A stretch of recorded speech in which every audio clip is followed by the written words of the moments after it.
The moment Eliot stepped into the living room, time betrayed him. The light streamed through floor-to-ceiling windows, casting golden streaks over designer furniture and polished wood. In the middle of that calm perfection was a crib. Inside, a baby stirred and turned his head, and then their eyes met. Not just any eyes that stopped Eliot's breath. Gray-blue, flecked with a soft brown mark below the left pupil. He had seen those eyes every day in the mirror, had once traced them in photographs, wondering where that tiny brown fleck came from. Now he saw them again, on the face of a child he had never met. He nearly dropped the cleaning cloth in his hand. That morning had started like any other. Eliot, 29 years old, worked for a high-end cleaning company in San Francisco. It wasn't glamorous, but it paid well. He was used to marble kitchens, glass staircases, homes where people never cleaned up after themselves. The last-minute request had come through his app at sunrise.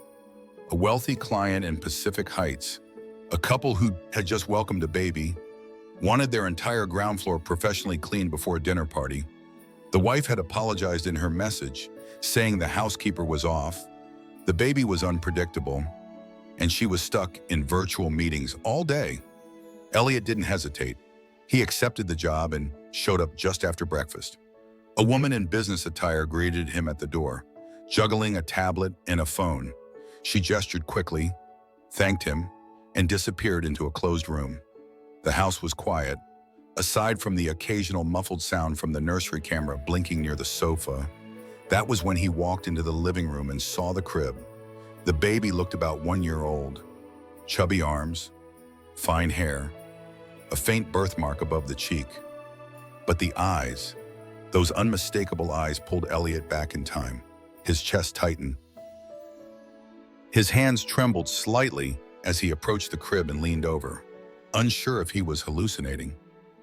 The baby blinked up at him and smiled, a soft, innocent smile. But his gaze stayed locked on Eliot's, curious, calm, unafraid almost. Familiar. Eliot backed away. His mind spiraled. 8 years ago, broke and desperate during his senior year of college, he had made a decision he rarely spoke about. As a young gay man with little chance of building a traditional family, he saw sperm donation as a quiet legacy, a compromise between anonymity and the faint hope that one day someone might carry a piece of him forward. He had donated sperm anonymously at a fertility clinic downtown, hoping the compensation would cover overdue tuition. He remembered the fluorescent lights, the paperwork, the clinical indifference. There had been no expectations, no follow-up, just a code and a check. He had told himself it didn't matter. Now, standing in a stranger's luxurious home, Eliot wondered if fate had finally come to collect. He knelt down, slowly. The baby watched his every move, as if studying something already known. Eliot whispered a greeting just to see what would happen.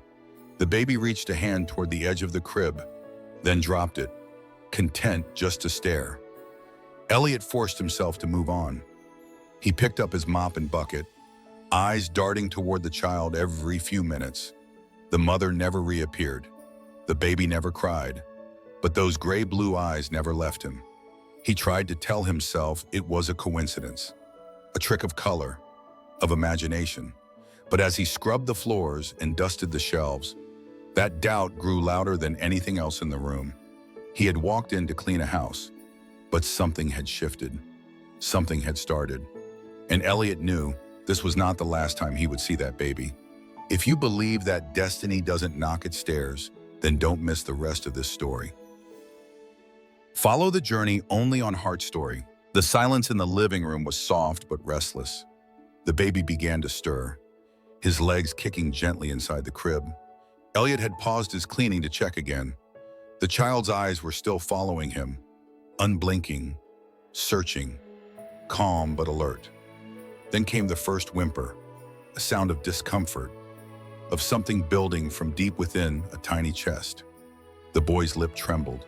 His arms reached into the air for something no one was offering. And finally, the soft cry became a wail. Eliot froze. The mother was still in the other room, behind a door, caught in her meeting. No one else was home. Instinct moved faster than thought. Eliot stepped closer to the crib, not to lift the child, he wouldn't dare, but to calm him in the only way he knew how. He hummed first, low and slow, testing the memory before letting it take shape. Then the words came. Solamente ti puedes entender. It was a lullaby, sung in gentle Spanish, a song Eliot had not heard in years. It had lived quietly in the corners of his mind, tucked away with memories of his own childhood. His mother used to sing it to soothe his younger brother to sleep, especially during the difficult years when Eliot was struggling to come out. She had defended him with quiet strength against whispers from neighbors and tension within her own family. That lullaby wasn't just a song, it was refuge. The reaction was immediate. The boy's crying softened, his fists unclenched. He blinked up at Eliot, eyes wide but now calm again. As Eliot continued to sing, the child's eyelids fluttered. Once, then twice, and then sleep took him. Eliot's voice faded to a whisper. That was when the door opened. Lauren, the baby's mother, stepped out of her office and stood frozen in the hallway. Her tablet still glowed in her hand, a wireless earbud in one ear. But her eyes were locked on the scene before her. She stared at Eliot, then at her son, now peacefully asleep. Her voice was soft, almost afraid to interrupt what she had just witnessed. That song, she said. Where did you learn it? Eliot turned, still crouched beside the crib. He stood up slowly. My mother used to sing it, he replied. To my little brother, when we were kids. Lauren didn't answer right away. There was a flicker of something across her face. Confusion, recognition, or maybe unease. That's strange, she said, after a long pause. That's the lullaby I used to sing to him when I was pregnant. I learned it from a recording, included in our donor package. A personal message the donor left with the clinic. Eliot stopped breathing. Every sound in the room disappeared. The air tightened. His thoughts splintered. But on the surface, he managed to nod. Just once. He said nothing more. Lauren, unaware of the weight of her words, returned to her call and disappeared behind the door again. Eliot remained standing in the same spot for a long moment. Then, when sure no one was watching, he reached into his phone and searched for a folder he hadn't opened in years. It held a scan of the agreement from the fertility clinic, a contract that had required full anonymity, medical disclosures, and a donor code. Nothing more. He scrolled until he saw it. Donor ID G7X112, the same code Lauren had just unknowingly confirmed. He remembered the envelope they sent him after the final visit. The clinic had thanked him and included a printed acknowledgement for his personal contribution, along with a note saying his optional audio message had been uploaded with his profile. He had forgotten all about it. He had even laughed when he recorded the lullaby, thinking no one would ever hear it. But someone had, and now that lullaby had come full circle, from Eliot's mother, to Eliot, to a woman he had never met, and finally to the child in the crib, fast asleep with eyes that mirrored his own. Eliot sat down on the armrest of a nearby chair. The silence returned, but this time, it didn't feel calm. It felt like the first ripple of a tide about to rise. Eliot returned to the house the following week, not because he needed the money, but because he couldn't stay away. He told the agency he was available for recurring visits, even offered to adjust his schedule. The family accepted without hesitation. Each time, he cleaned the same rooms, followed the same path, but it was never about the floors or windows. It was about the crib, about catching the soft gurgle of laughter when the baby saw him, or the way those eyes lit up when Eliot entered the room. He didn't speak much. He didn't need to. The silence was enough. He didn't tell anyone, not his friends, not his roommate. He barely slept. At night, he kept replaying Lauren's words in his mind, the donor package, the lullaby, the matching code. The truth was no longer hiding in shadows. It was standing in front of him with tiny fingers and a toothless grin. And then, one morning, everything shifted. Eliot had just finished dusting the bookshelves when he heard hurried footsteps. Lauren appeared in the hallway, holding her phone in one hand and a small blanket in the other. Her face was pale, her voice trembling. "The baby's got a rash," she said, "and it's getting worse." She didn't ask for help, but Eliot followed her anyway, instinct pulling him like a magnet. The child was flushed, tiny welts creeping across his skin. Lauren bundled him into the car seat while calling the pediatrician. At the clinic, Eliot waited outside. When they returned, Lauren's expression had changed. No longer panic, just worry layered with something heavier. She sighed, more to herself than to him.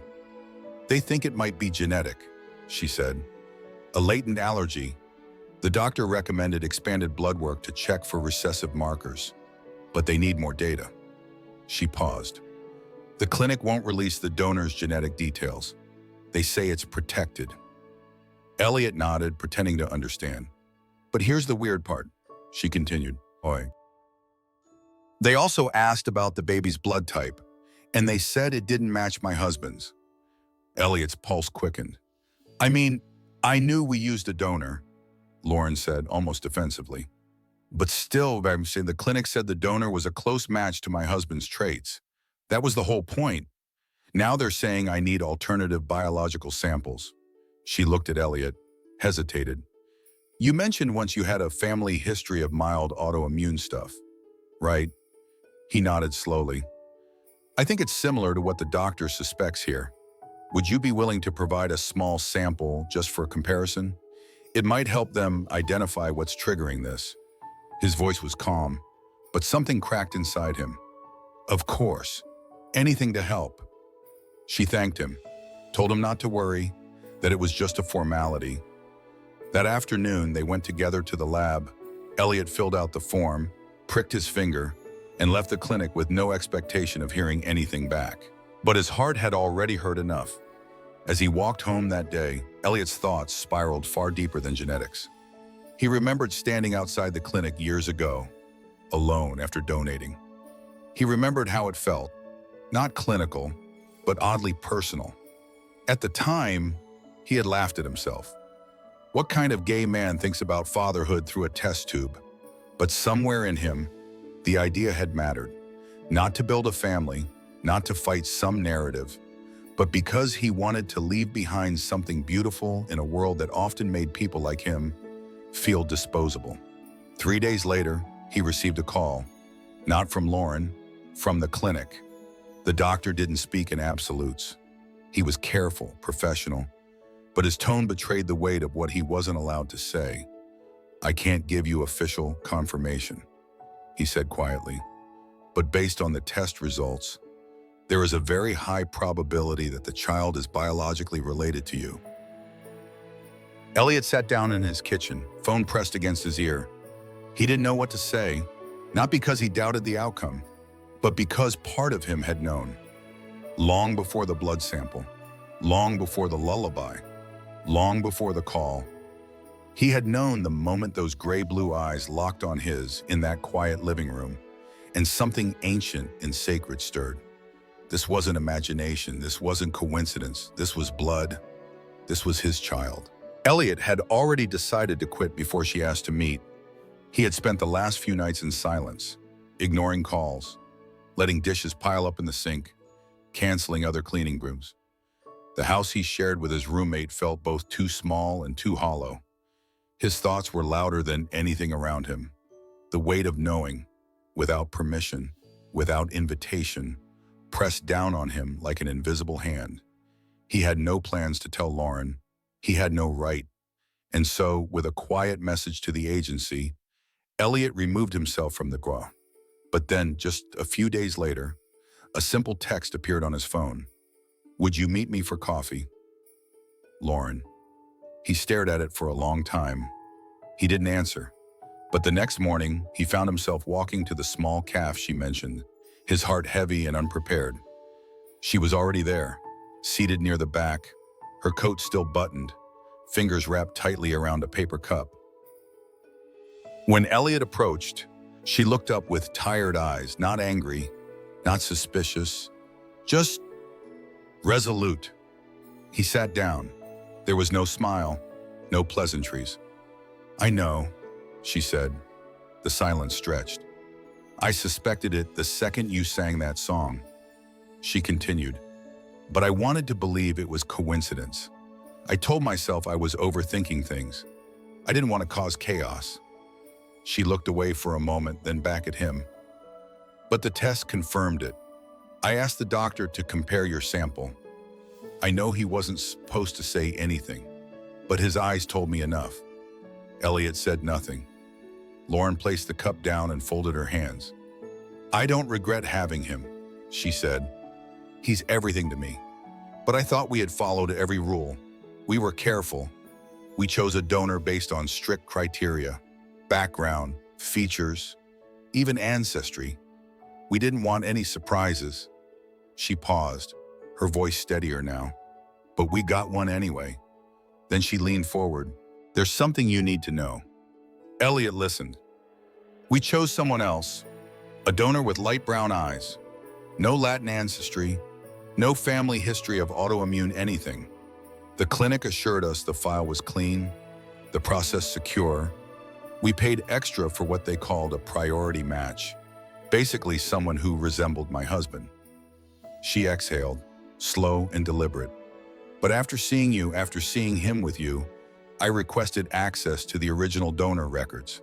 It wasn't easy. They pushed back, said it wasn't relevant, but I insisted. She reached into her bag and pulled out a folder, thin and creased. They switched donors, she said. I don't know if it was an accident or deliberate, but your profile was used instead of the one we selected. Maybe the clinic ran out of samples. Maybe they didn't want to lose a high-paying client. But somewhere in that building, someone made a decision. Eliot took the folder. Inside was a printed page, his donor ID, G-San-Divan X112, next to a note. Client replacement in case of unavailability. Lauren looked at him again. My husband doesn't know, and if he finds out, I don't know what he'll do. He already struggles with the yes donor concept, but this will break something. Her hands trembled slightly. I spent months preparing for motherhood. I read every book. I made peace with science, with choice, but I never prepared for this, for a truth that lived outside of our agreement. Eliot swallowed hard. I'm not asking for anything, he said finally. I know, she replied. That's why I wanted to see you, because even when you knew, you stayed silent. You didn't push. You just sang. A long silence settled between them. Not heavy, just full. Then she said something Eliot didn't expect. I was wrong to think that being a mother meant I had control over everything. I thought love would be enough, that I could give him everything he needed. She looked at him, softer now. But I can't give him your eyes. I can't give him that part of himself. She stood, picked up her coat, and left him with the folder. Before walking out the door, she paused. I don't know what comes next, but I want him to grow up knowing truth, not gaps. Eliot remained seated, the folder in his lap, heart echoing with a quiet pain he knew well. All his life, he had been told to keep parts of himself hidden, that being gay meant he'd never have a real family, never be called dad. But now, by a strange twist of fate, he had left behind something he never expected at beginning. The envelope arrived on a Wednesday, pressed between junk mail and silence. Eliot had expected it. Not the exact timing, not the clean ivory paper, but he knew something was coming. The letter bore no logo, just a return address from a legal firm in Sacramento. Inside, the language was cold, rehearsed, and designed to make warmth feel dangerous. The fertility center was offering private settlement, a quiet sum, a strict agreement of silence, no acknowledgement of wrongdoing, only complications in internal donor handling. Eliot read the words twice, then again, as if some hidden meaning would make it hurt less. They wanted him to disappear. No claims, no legal challenges, no contact. He placed the letter on the kitchen table and let it sit for days. Every time he passed it, He saw not the signature at the bottom, but the image of a child in a crib, tiny hands reaching for air, gray blue eyes wide with something unspoken. Eliot never wanted custody. He never wanted the title of father, but he could not let his son grow up believing he came from nowhere. So he declined. He returned nothing, said nothing, but he knew what he needed to do. Back in the closet at the edge of his bedroom was a box, dusty, taped, forgotten. Inside, untouched for nearly a decade, lay a smaller box, one he had handed to the clinic the day he donated. It held a letter folded with care, written not to a stranger, but to the child he might never meet. He had forgotten the words, but when he opened it, the paper smelled like old hope. "If you're reading this," he had written, "you came from a choice made with care, not accident. I don't know who you'll become or where you'll grow, but know this, you were always real to me." He copied the letter by hand, sealed it again, and then, one final time, Eliot returned to the house on the hill. He knew no one would be home. The agency had reassigned the job. But he had a key, still unreturned, still smooth in his palm. The child had a new room now. No longer a crib, but a toddler's bed with blue blankets and soft toys. The sunlight stretched across the carpet as if waiting. Eliot stepped inside, quiet as breath. He placed the box beneath the pillow. Not as a gift, not as a secret, but as a promise. Then he left.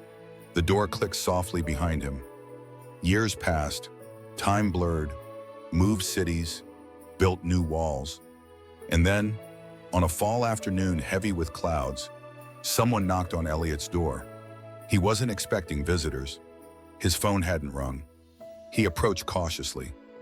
Outside stood a boy, tall, thin, with dark curls and a steady calm in his eyes that saw too much. He held something in his hands, a worn box, slightly faded, edges fraying with time. Eliot couldn't speak. The boy did. "Are you Eliot?" he asked. Eliot nodded. The boy looked down, then back up, more certain this time. "I found this under my pillow," he said. "I think you're my dad." No answer came, just the air between them. And then movement.